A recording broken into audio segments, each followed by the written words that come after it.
दोस्तों, जय श्री राम। योग मंत्र साधना चैनल पर आपका स्वागत है।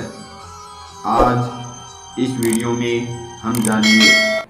सूत जी कहते हैं, महात्मा नारद से वैशाख मास के महात्म्य का वर्णन सुनकर राज ऋषि अम्बरीश ने विस्मित होकर कहा, हे महामुने, आप मार्गशीर्ष, अगहन आदि पवित्र मासों को छोड़कर वैशाख मास की इतनी प्रशंसा क्यों करते हैं?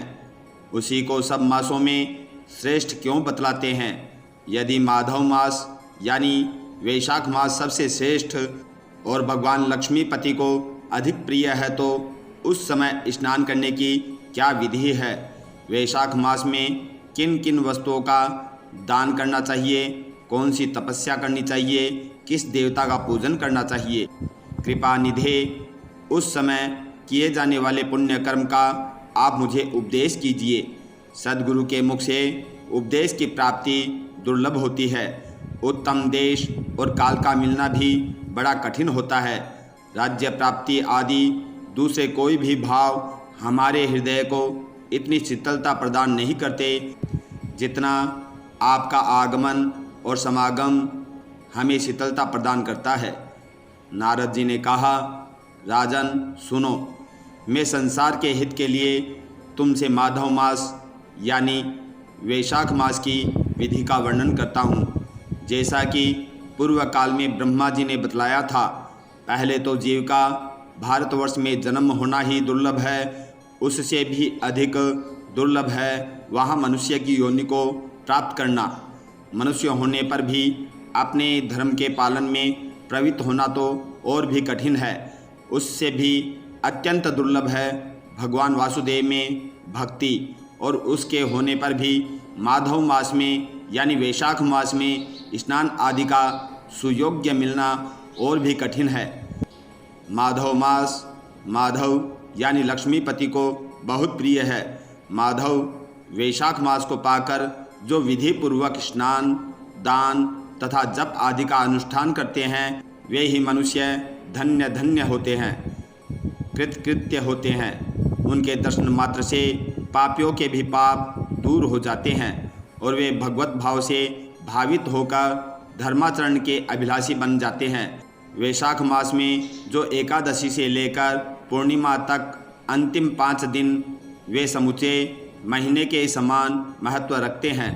राजेंद्र, जिन लोगों ने वैशाख मास में भली भांति के उपचारों द्वारा मधुदैत्य के मारने वाले भगवान लक्ष्मीपति का पूजन कर लिया, उन्होंने अपने जन्म का फल पा लिया।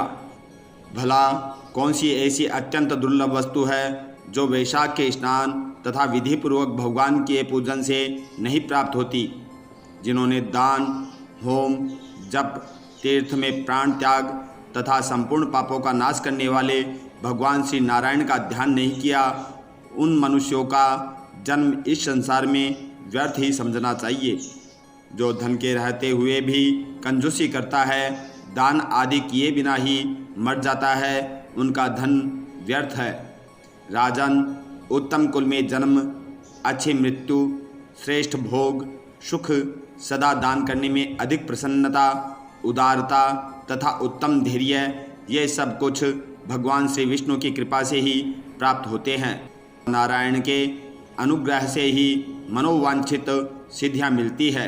जो कार्तिक में, माघ में तथा माधव को प्रिय लगने वाले वैशाख मास में स्नान करके मधुहंता लक्ष्मीपति दामोदर की विशेष विधि के साथ भक्ति पूर्वक पूजन करता है और अपनी शक्ति के अनुसार दान देता है, वह मनुष्य इस लोक का सुख भोगकर अंत में श्री हरि के पद को प्राप्त होता है। हे राजेंद्र, जैसे सूर्योदय होने पर अंधकार नष्ट हो जाता है, उसी प्रकार वैशाख मास में प्रातः स्नान करने से अनेक जन्मों के उपार्जित पाप नष्ट हो जाते हैं। यह बात ब्रह्मा जी ने बताई है।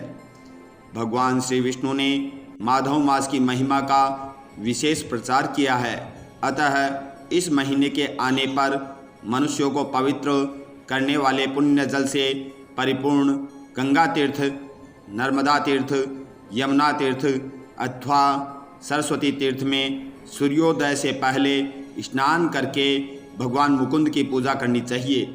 इससे तपस्या का फल भोगने के पश्चात अक्षय स्वर्ग की प्राप्ति होती है। भगवान श्री नारायण अनामय रोग व्याधि से रहित हैं। उन गोविंद देव की आराधना करके तुम भगवान का पद प्राप्त कर लोगे। राजन, देवाधिदेव लक्ष्मीपति पापों का नाश करने वाले हैं। उन्हें नमस्कार करके चैत्र की पूर्णिमा को इस व्रत को प्रारंभ करना चाहिए। व्रत लेने वाला पुरुष नियमों का पालन करे, शक्ति के अनुसार कुछ दान दे, हविष्यान भोजन करें, भूमि पर सोएं, ब्रह्मचर्य व्रत में दृढ़तापूर्वक स्थिर रहें तथा हृदय में भगवान श्री नारायण का ध्यान करते हुए तपस्याओं द्वारा शरीर को सुखाए। इस प्रकार नियम से रहकर जब वैशाख की पूर्णिमा आए उस दिन मधु तथा तिल आदि का दान करे। श्रेष्ठ ब्राह्मणों को भक्तिपूर्वक भोजन कराए, उन्हें दक्षिणा सहित धेनु दान दे तथा वैशाख स्नान के व्रत में जो कुछ त्रुटि हुई है उसकी पूर्णता के लिए ब्राह्मणों से प्रार्थना करें। हे भूपाल, जिस प्रकार लक्ष्मी जी जगदीश्वर माधव की प्रिया हैं, उसी प्रकार माधव मास भी मधुसूदन को बहुत प्रिय है। अतः नियमों के पालन पूर्वक 12 वर्षों तक वैशाख स्नान करके अंत में मधुसूदन की प्रसन्नता के लिए अपनी शक्ति के अनुसार व्रत का उद्यापन करे। हे राजेंद्र, पूर्व काल में ब्रह्मा जी के मुख से मैंने जो सुना था वह सब वैशाख मास का महात्म्य तुमसे कहा है।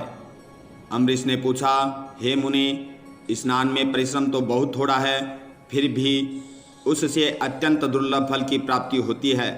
मुझे इस पर विश्वास क्यों नहीं होता? मुझे मोह क्यों हो रहा है?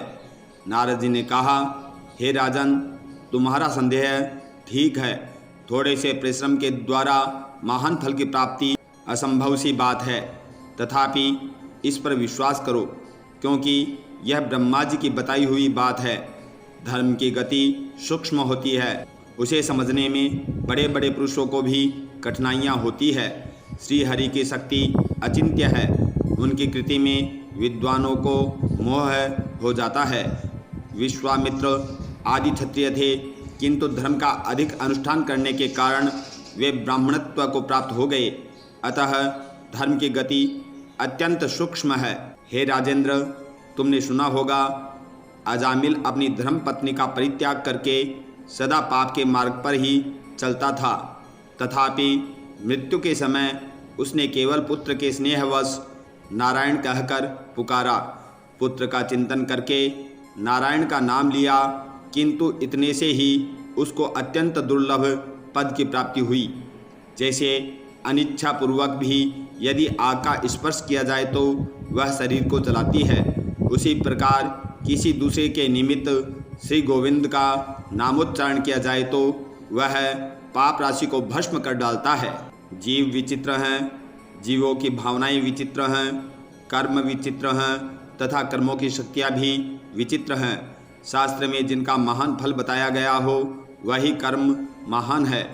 फिर वह अल्प परिश्रम से साध्य हो या अधिक परिश्रम से साध्य हो, छोटी सी वस्तु से भी बड़ी से बड़ी वस्तु का नाश होता देखा गया है।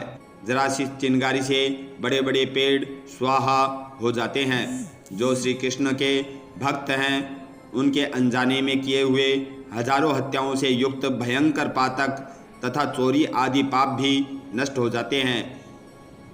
हे राजेंद्र, जिनके हृदय में भगवान श्री विष्णु की भक्ति है वह विद्वान पुरुष यदि थोड़ा सा भी पुण्य करता है तो वह अक्षय फल देने वाला होता है। अतः माधव मास यानी वैशाख मास में भक्ति पूर्वक आराधना करके मनुष्य अपनी मनोवांछित कामनाओं को प्राप्त कर लेता है। इस विषय में संदेह नहीं करना चाहिए। शास्त्रोक्त विधि से किया जाने वाला छोटे से छोटा कर्म क्यों न हो, उसके द्वारा बड़े से बड़े पाप का भी क्षय हो जाता है तथा उत्तम कर्म की वृद्धि होने लगती है। हे महाराज, जो भाव से हीन है, जिनके हृदय में उत्तम भाव एवं भगवान की भक्ति नहीं है, वह अच्छे देश तथा काल में जाकर जीवन भर पवित्र गंगा जल से नहाता रहे और दान देता रहे तो भी कभी शुद्ध नहीं हो सकता। ऐसा मेरा विचार है। अतः अपने हृदय कमल में शुद्ध भाव की स्थापना करके वैशाख मास में प्रातः स्नान करने वाला जो विशुद्ध चित्त पुरुष भक्तिपूर्वक भगवान लक्ष्मीपति की पूजा करता है, उसके पुण्य का वर्णन करने की शक्ति मुझ में नहीं है। अतः हे भूपाल, तुम वैशाख मास के फल के विषय में विश्वास करो। छोटा सा शुभ कर्म भी सैकड़ों पाप कर्मों का नाश करने वाला होता है। हरे नाम भयेन भूप नश्यन्ति सर्वे दुरितस्य वृन्दाः नूनं रवौ मेषगते विभाते स्नाने तीर्थे च हरिस्तवेन। जिस प्रकार सूर्य के मेष राशि पर स्थित होने के समय प्रातः स्नान करने से तथा तीर्थ में भगवान की स्तुति करने से समस्त पापों का नाश हो जाता है, जिस प्रकार गरुड़ के तेज से सांप भाग जाते हैं, उसी प्रकार प्रातः काल वैशाख स्नान करने से पाप पलायन कर जाते हैं। यह निश्चित बात है।